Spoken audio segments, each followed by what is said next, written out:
All right, brother Gimbu. You know, you're a professor, so I have to ask you these professorial questions, okay?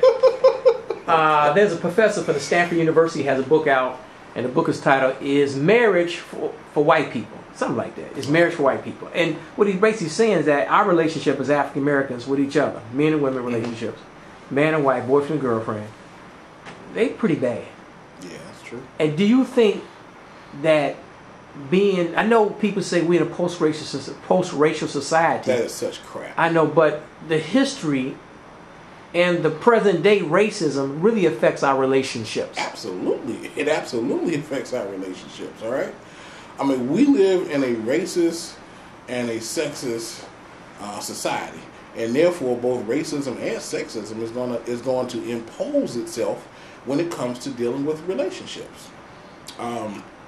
One of my famous, you know, in my office, you've been here a lot of times before. I got a wall full of quotes. Right. If of all the quotes on my wall, if I could only leave one up there, it would be this one over here from Amos Wilson that says, "The love we have for each other is the greatest threat to those who rule over us. If those who rule over us want to stay in power, then they must destroy our ability to love each other in a healthy sort of way." They have to destroy the way... They have to destroy our ability to love each other in a healthy sort of way. I mean, very subtle. Right. In other words, the love we have for each other is the greatest threat to our enemies, because, see, when you love yourself, there's certain things you won't let other people do to you. When you love yourself enough, and you love your spouse, your children, your wife, your community, your family, etc. enough, then there are certain things you won't let other people do to you. All right? Whereas when you don't love yourself very much, you will tolerate things that you would not tolerate if you loved yourself. Let's go there. There's people in 2011, it's soon to be 2012, there's many African Americans who still struggle with this color thing. Mm-hmm. I'm too dark.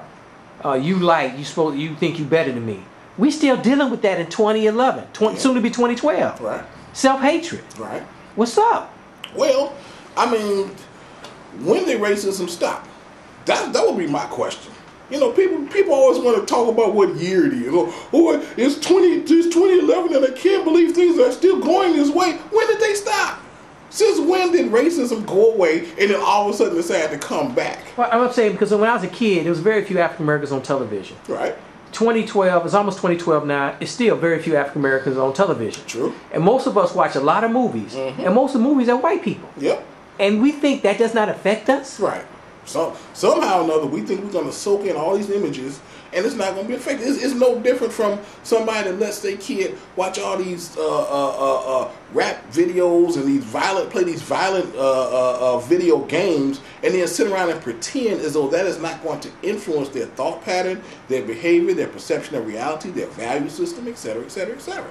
All right. I mean, it's ridiculous that people think you can't live in an outhouse and not coming out smelling like doo-doo. I'm sorry, you can't. Do you think there are expectations when it comes to male-female relationships, especially, I'm talking about African Americans now, not nobody else. When it comes to relationships, do you think our expectations of each other are dictated by this culture we live in? By the larger society, by the values. Okay, in other words, if in this society, if you accept, for example, the value that says a man ain't a man unless he's bringing home the bacon, all right?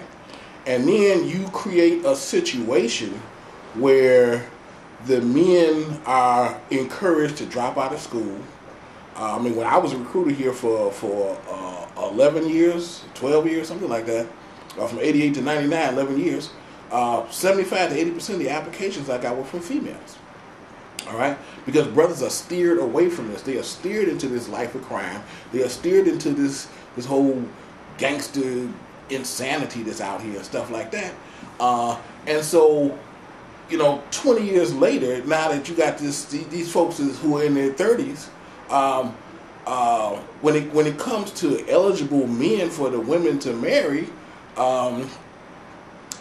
it is problematic from an educational standpoint, because you have so many more women who go to school to get their college education than the men do. And I'm not talking here strictly in terms of income, because you have a lot of brothers, you know, who, you know, they're not quote the college educated professionals, but you know, if you work for CTA, if you're a bricklayer, if you're a pipe fitter, those guys make pretty good money. In fact, a lot of those guys probably make a lot more money than a lot of people with college degrees do. So I'm not talking necessarily about the money issue, but in terms of education and the thought process and so forth and so on. You know, when you've been to college and you've been exposed to a certain degree of education, then you want to hook up with somebody who is in a similar frame of mind, who has a similar outlook on life, or so forth and so on that you do.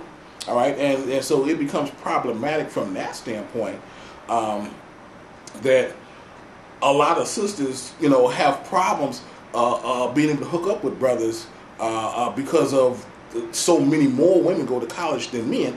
At the same time, what is being taught throughout these colleges is essentially a ton of Eurocentric values, where too many of these women see themselves as chocolate-dipped white women. All right, the white women who's been dipped in chocolate, and other than that, in other words, the only difference between them and a white girl is the color of their skin.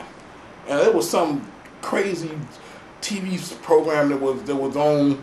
I don't know which channel it was on because I don't look at a whole lot of TV, but there was some TV program on, and I think this was on TV One. This was some series that was on there, and it's about this black family, and this girl is like in high school, and she's considering homosexual activity. I mean, just all kinds of insanity, you know, that people are exposed to, and because this is all they're exposed to, and they aren't exposed to black African-centered values and ideas and so forth and so on, then they gravitate to what they're exposed to. I mean, again, it's not a question of fault. In other words, you can't blame somebody if all they know is what they know. All right. In other words, I don't want to. It would be wrong for me to criticize Dr. King for not picking up a gun and going out to fight the Klan, because Dr. King never said he was going to do that in the first place. So it would be improper to accuse him of not doing something that he never said he was going to do. In that same vein, because black people are raised in an atmosphere of white values, then unfortunately many of us grow up with a value system that is completely inapplicable to our situation and circumstances. And it's like trying to force a round peg into a square hole, and it doesn't matter which way you turn it, it's still not going to fit. And we keep trying to force a situation that just simply is not going to work. I wanted to just touch on a couple of things. And again, this is from my hero Amos Wilson, a piece I saw he did on black male-female relationships. He says we have collectively accepted the wrong definition of love. We accept a definition of love that works against our best interests, and we need to redefine what love is and what love is about. All right. So in a lot of cases, these notions of love and what love is and how love should be expressed is coming to us via TV and movies and a whole bunch of these stupid romance novels. All right. that are just inculcating black people's minds with a bunch of white ideas that I'm not sure work that well for white people, and they certainly don't work for us. So we need to be able to redefine what love is in our own best image and interest. He says that love has to be based on the right foundation. In other words, you got a whole lot of people who call themselves being in love with somebody, but the whole idea behind this love that they have is based on the wrong foundation to begin with. And because it's based on the wrong foundation, it really can't go anywhere but downhill.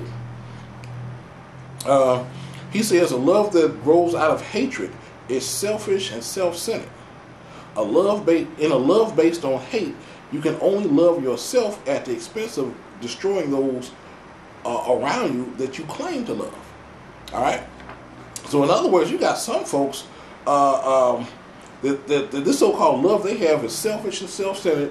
All they really thinking about is themselves and what they want, what makes them happy. And they need someone to make them happy. But as far as them reciprocating that, I mean, that's something that they just that never even occurs, it never even crosses their mind.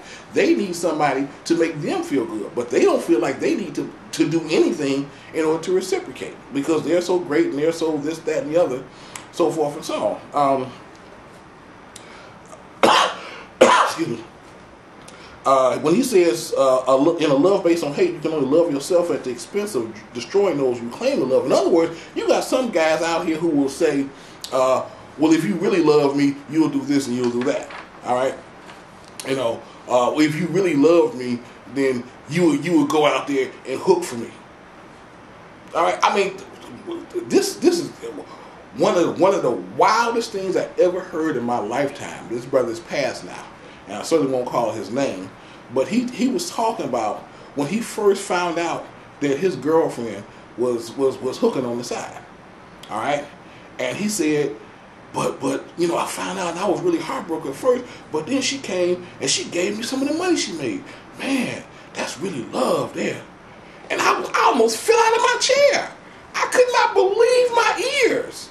But that's how he actually felt. Okay? So when, in a love based on hate, you can only love yourself at the expense of destroying those that you claim to love. He's going to encourage this kind of activity with his girlfriend. All right?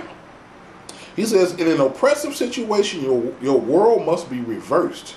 We are taught to hate learning in order to keep us backwards. So in an oppressive situation like the one we live in, our whole world essentially has to be turned upside down. Everything that's supposed to mean something essentially is twisted around to be the opposite of what it ought to be. He says, when love is based on hate, you will love the things that destroy you and hate the things that advance your growth. I think this is real key here. In other words, for a lot of people, they will only hook up with someone who will enable their bad habits. They will not deal with someone who is going to hold them accountable for what it is that they do. So in other words, a person with that kind of mindset only wants to hook up with a woman. In other words, a man with that kind of mindset would only want to hook up with a woman who's going to put up with whatever kind of crap he decides to dish out. And if she is not going to put up with his crap, she's not going to put up with his drug habit, if she's not going to put up with him, trying to screw everything with two legs in a dress, if she's not going to put up with him, doing whatever, then he ain't going to deal with her. He's only going to deal with someone who will accept and encourage his bad habits. Someone who's going to call him out for that, someone who's going to question him about that, someone who wants to hold him accountable like that. They don't want to be bothered with that person. I don't need nobody nagging me on my case all the time. I need somebody who's going to be in my corner. So when I want to spend the rent money on crack, you're supposed to say, okay, that kind of silliness and stuff.